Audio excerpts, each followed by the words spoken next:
l'enquête est bloquée. Bloquée, pourquoi? Parce que j'aime votre plateau, parce que il y a 2 semaines, je vous avais dit que vous avez dit 2 ou 3 choses. La première chose, c'était que l'enquête confiée au CED et à la DGSN en mixte était pour le CED un test de loyauté. Souvenez-vous ce que j'avais dit, un test de loyauté. Si je m'arrête sur cet élément, le test de loyauté consistait à quoi pour le président en transmettant ce dossier au CED? C'était d'amener le CED à répondre lui-même à la question qu'emportait le dossier. Vous êtes ministre ou secrétaire d'État en charge de la gendarmerie pour servir l'État, donc moi, président, ou bien votre parent. C'était ça le test de loyauté. Et l'enquête qui est bloquée aujourd'hui montre effectivement que au niveau du CED, on a répondu à cette question, mais contre peut-être ce que le président attendait. Je vous explique. Quand vous regardez l'affaire évoluer, premier élément qui coaque dans le dossier, on a emballé un directeur général des renseignements, le numéro 1, la CIA camerounaise, comme un vulgaire d'égout, et en 30 minutes, on l'a mis dans une geôle. Avec l'autorisation du président, puisqu'ils ont demandé l'autorisation, le président a dit « faites ». Et aujourd'hui, ils se rendent compte que le monsieur, il n'y a pas assez d'éléments. Il n'y aurait pas assez d'éléments qui montrent qu'effectivement, il y a quelque chose à voir avec cette affaire. Comment ils font pour revenir dire au président, on a emballé le numéro 1 de vos renseignements dans cette affaire-ci et on se rend compte qu'on n'a pas suffisamment d'éléments pour l'envoyer devant. L'enquête doit bloquer à ce niveau. Ça bloque d'abord. Comment vous faites ça? Et vous allez le comprendre parce que, deuxième élément, le directeur des opérations. Le directeur des opérations, c'est un monsieur, regardez son profil, vous regardez sa carrière, vous regardez son parcours, c'est pas un enfant d'église. C'est pas un enfant d'église. Donc, toute l'enquête tourne autour de lui. C'est lui le nœud gardien de l'enquête. Et comme c'est le nœud gardien de l'enquête, tout ce qu'il a passé le temps à faire, c'est de gagner du temps. Il a gagné du temps. La preuve, c'est que jusqu'à hier, je ne crois pas que quelqu'un pouvait donner le nom de son avocat. Jusqu'à hier. Mais depuis hier que Maître Tchoukan a parlé, on a vu un avocat qui parle désormais en son nom. Mais depuis 2 semaines, il n'avait pas d'avocat. Pourquoi? Il a gagné du temps. Il a gagné du temps encore, pourquoi? Parce que dans une affaire comme celle-ci, vous vous rendez bien compte qu'il s'agit d'un agent de service d'intelligence. Et il y a des choses qu'il ne peut pas dire à n'importe qui, n'importe comment, fût-il dans le cadre d'une enquête comme celle-là, et ou encore au CED. Je m'explique. Quand vous regardez, M. Bouba, l'enquête telle qu'elle est prépositionnée, vous allez vous rendre compte que les services de la DGSN ont fait un pas en avant, une fois que le dossier leur a été confié avec le CED, et une fois que le dossier était engagé, ils ont dû faire comme 2 pas en arrière. Et c'est pour cela que vous avez comme l'impression que le CED est le seul service à gérer cette enquête. Parce qu'en fait, le DGSN, lui, il avait compris le fond de la question quand le président transmettait ce dossier. C'est-à-dire que ce n'était même pas son dossier, le DGSN, c'était le dossier du CED. Et que c'était au CED de répondre à la question de loyauté. Pour vous dire quoi? Pour vous dire que quand le commandant des opérations vous fait gagner du temps, il compte certainement sur 2 ou 3 indices. Ou alors, certainement, il a des demandes qu'il a faites et dont les réponses ne sont pas encore arrivées. Alors, il est obligé peut-être de vous dire une chose aujourd'hui et demain de vous dire une autre, afin de brouiller la mayonnaise. Et vous allez comprendre pourquoi, parce que une sacro-sainte règle dans l'administration, ou du moins dans l'intelligence administrative, c'est qu'on n'expose pas son patron. Je vous donne cet indice. On n'expose pas son patron, quel que soit ce qui arrive. On peut exposer son patron exceptionnellement si on se rend compte que, étant déjà dans la mouise, le patron ne fait rien du tout pour nous sortir de la galère, des difficultés. Regardez la facilité avec laquelle il a livré le DGRE. De 2 choses l'une, vous allez comprendre une chose, c'est que dans l'administration, c'est que c'est le chef qui est toujours plus à même à protéger le collaborateur et non pas l'inverse. Ça veut dire que si le collaborateur est coincé dans une situation, le chef a toujours l'obligation et le devoir de protéger son collaborateur et de le sortir de la mouise.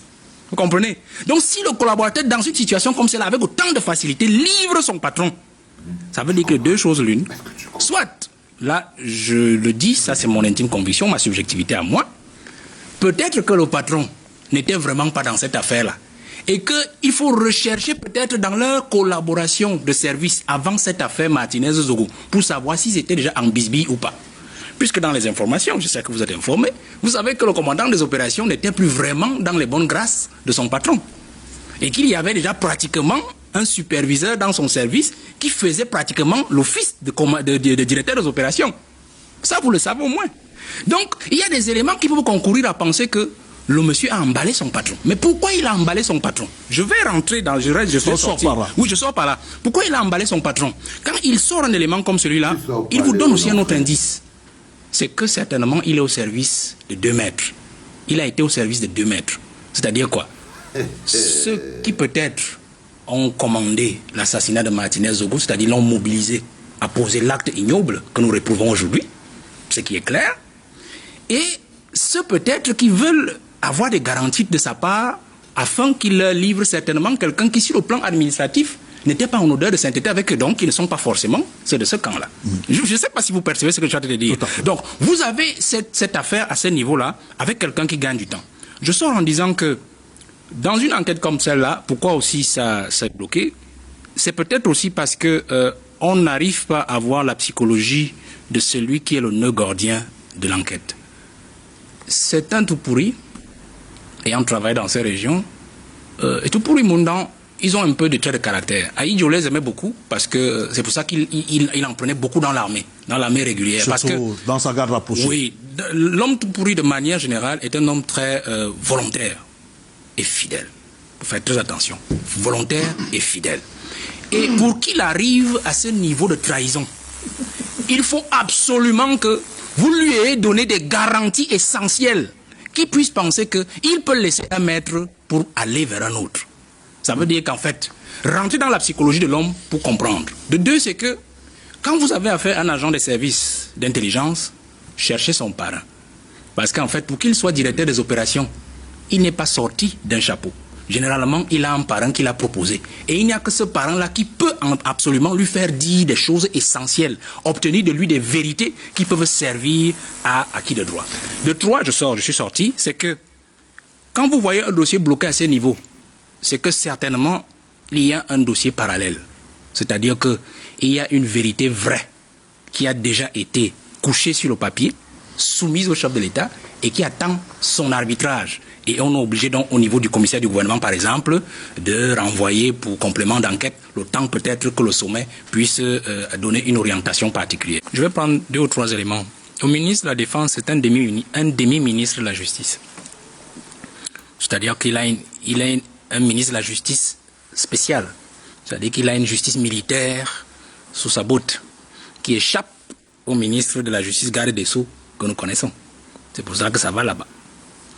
Et cette justice militaire, c'est la justice du président lui-même. Maître vous l'a dit. C'est-à-dire que le ministre de la Défense rencontre le président qui en fait lui-même est en fait le ministre de la Justice militaire. Parce que c'est le président qui est le ministre de la Justice militaire.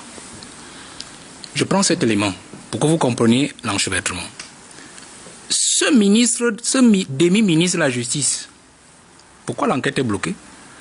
Vous pensez qu'il va prendre sur lui d'autoriser le mandat de dépôt de ces gens-là sur la base de certaines informations qu'il aurait et qui engageraient parfois certains de ses collègues du gouvernement?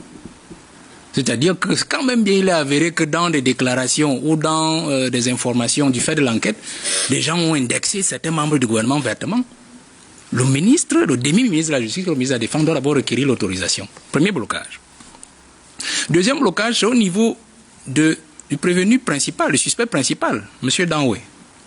J'ajoute aux éléments que j'ai d'abord avancés, le fait que quand il gagne du temps, ils se sont déjà rendus compte, faites très attention, ils se sont déjà rendus compte, les gens dans votre question, que ce qu'ils ont fait est très grave. Eux, peut-être, ils voyaient le détournement de pouvoir, c'est-à-dire qu'en tant que directeur des opérations, il est sorti du cadre régalien de ses missions, de DO, c'est-à-dire du service de l'État, pour aller servir des individus dans l'obscurité, des privés, pour régler des comptes. Détournement de pouvoir, donc il s'est retrouvé hors de ses missions. Lui ne voyait que peut-être cela. Mais aujourd'hui, il se retrouve, et je crois qu'ils ont eu le temps de mûrir cette réflexion, il se retrouve dans un complot contre la sûreté de l'État, article 53 de la Constitution. Allez lire l'article 53 de la Constitution.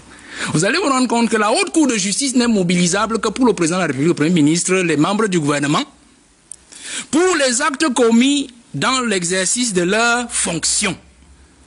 Et le mobile principal pour mobiliser la haute cour de justice, c'est le complot contre la sûreté de l'État. Bonjour les enfants, c'est papa. Eh oui les enfants, ça fait froid au dos, non? Ça c'est Valère Bessala. Je vous ai déjà dit que ce type est extraordinaire. Il utilise son intelligence, mais ce n'est pas de lui qu'il s'agit. C'est l'information que la sortie de Valère Bessala nous donne qui est plus importante. Ok? C'est-à-dire qu'il y a plusieurs voies, il y a plusieurs camps. On vous a dit, il y a le camp Boulou, le camp Gongo, le camp Esso, le camp ceci. Mais il y a un troisième camp. Le camp qui veut démontrer au président de la République qu'ils peuvent défendre Pomba contre le RDPC, le camp Gongo, le camp Esso, contre les opposants, le MNC et tous les autres, parce que c'est eux en fait les vrais enfants prodiges et que c'est à eux que Pomba devrait faire confiance. C'est un nouveau camp. Je vous ai dit, faites très attention à ces jeunes rampants. C'est un nouveau camp qui est en train de se créer pour vous parler, partir faire l'inceste au RDPC chez Pomba. Et alors, ils sont devenus un tout petit peu comme la voix de Pomba. C'est les nouveaux biaïstes. C'est-à-dire qu'ils sont toujours en train... Parce que quand vous écoutez, par exemple, Valère Bessala, il dit des choses extraordinaires. Il dit des choses extraordinaires. Mais à chaque fois qu'il ouvre la bouche, il vous démontre que la personne que lui, il essaye de protéger au milieu de ça et qu'il présente comme la victime, c'est Pomba. Mais sauf qu'il vous présente un bonhomme qui fait aux gens les tests de loyauté avec des histoires de meurtre dans la vie des gens parce que c'est lui, le grand patron de la paix.